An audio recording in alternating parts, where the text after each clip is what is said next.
We are still seeing improvements even though we've been with Lytx for such a long time, and that's why we keep it going.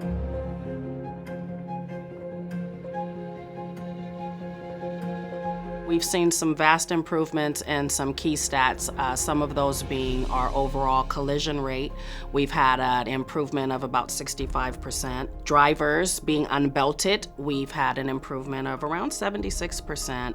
And then another big one is instances of drowsy driving or driver fatigue.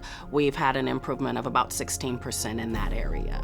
With all the improvements that Lytx has made over the years, I think that's a big contributing factor to why we continue to see improvements, because there's different areas that they're improving upon and allowing us to have access to that we may not have had in the beginning.